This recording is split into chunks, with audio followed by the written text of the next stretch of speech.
Welcome to the Money GPS. You came here for the truth, so let me unveil that for you. You've seen what's happening with the stocks. You've seen what's happening with the cryptos. You know what's going to happen here as interest rates rise. It's going to put further pressure on the markets. Let's begin by taking a look at just that. S&P 500 tumbles nearly 4% to new low for the year, closes in a bear market. You know that this was everything that was impossible. You could not see the markets fall this far, this fast. You could not see the Federal Reserve tolerate markets falling to this degree. And yet here we are today. This happens to be Amazon. One of the things I wanted to point out about Amazon was that it's such a popular company in so many different ways, not just with the market itself, always referring to Amazon, trillion-dollar market cap and all this. But of course, you see the consumer. They're buying everything, even in 2020, buying everything on Amazon, okay? But what had happened over this period? You might be able to see this. I hope so. This right here, this peak, which we are this close. And everybody listening here and not watching, I'm doing a small motion with my fingers here, looking at this. Basically, at the level it was at in September of 2018. Think about that for a second. September 2018, we are currently like imagine 4 years of nothing. That's what's happened here. Huge, right? Okay. What happened here? So, I mean, you take this back 10 years, you take it back 20 years. Obviously, this company has done very well. But I'm trying to tell people that simply dollar cost averaging or simply buying indiscriminately is not a good idea. Look here. The market for Amazon especially, let's just look at this because there are many other stocks doing this. It chopped around for a couple of years. Then we had 2020. And of course, there's that initial scare, and then we had the rise. Amazon just takes off like crazy. Everything's buying on Amazon, so on. Look. And it peaked out originally September of 2020. Interesting. Okay. And then we chopped along for months and months until March 30th of 2022. And now we're back to this level. So think about what has happened over this period of time. I'm even surprised about how bearish things have looked. It looks like it's way oversold in the technical indicators. So many of them, in fact. And you see that the markets came up and these several days in here, let's call it, the 20th of May, up until the beginning of June. Oh, yeah, now's the time to buy in, buy the dip, and everybody's laughing. Ha, ha, ha, see, this is it. That was the bottom. The influencers were talking about it and so on. You got to understand, please. And I know that for some people I'm preaching to the choir, but for others, not the case. Okay, a lot of people are really stuck in this mode and they don't understand the most important factor, the Federal Reserve. Fed likely to boost interest rates by 3/4 of a point this week. That's what some are saying. Now, I don't necessarily agree with that. I believe that 50 basis points is the base case, but we will have to see. This is the tick index. You might have seen this before. Essentially a measurement comparing the amount of stocks that went down, the amount of stocks that went up. And this is the 5th worst reading. That's what we experienced on Monday's trading session. The 5th worst reading. Can you believe it? Look at the financial conditions. You can see right now, it's approximately average. Okay, we're getting a little bit tight. We're getting there. But we aren't there yet. And think about that. What are our interest rates right now? So low. So should this get hotter, we'll see what happens. It's certainly changing. I'll tell you that. Look at this. Inflation is killing the consumer as evidenced by the latest reading in sentiment.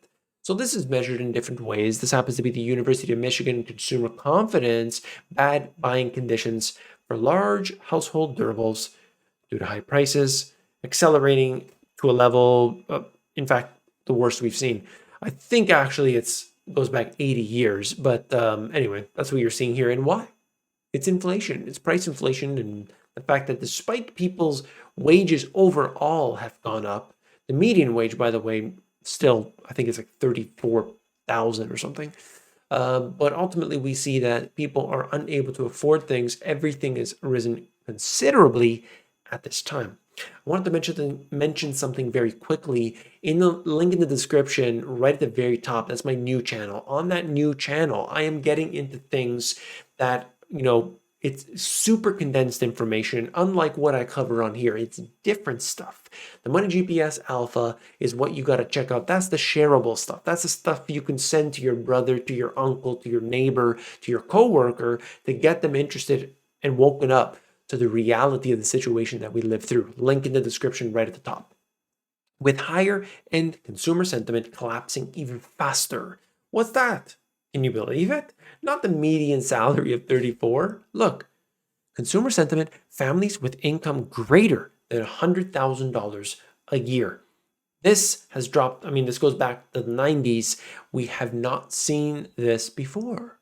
Something's strange is going on.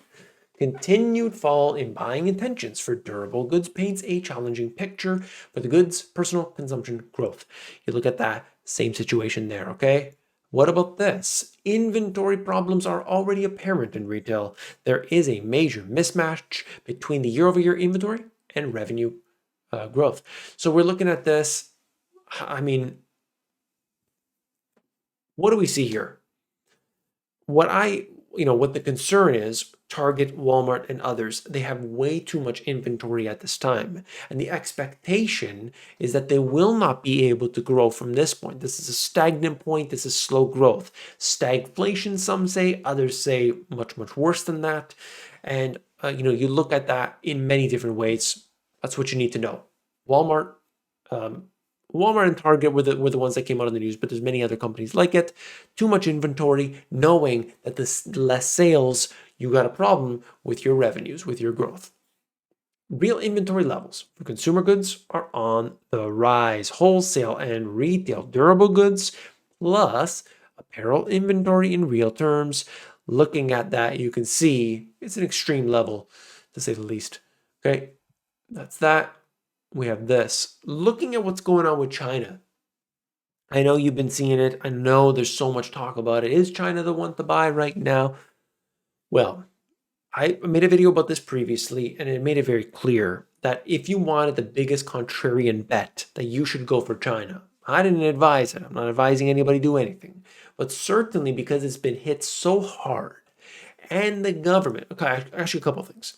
So you've got the government. Okay, number one, stocks have crashed considerably. This is Alibaba, Didi, Tencent, and go on, okay?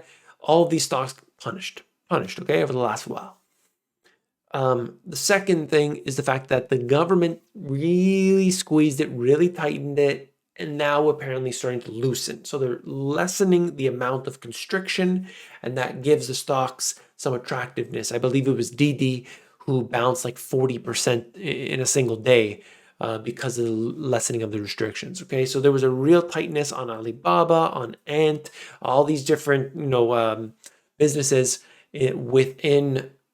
Really, Alibaba got hit the hardest because of all the different companies, but others as well. Okay, so they're supposedly loosening that somewhat. We'll see what happens.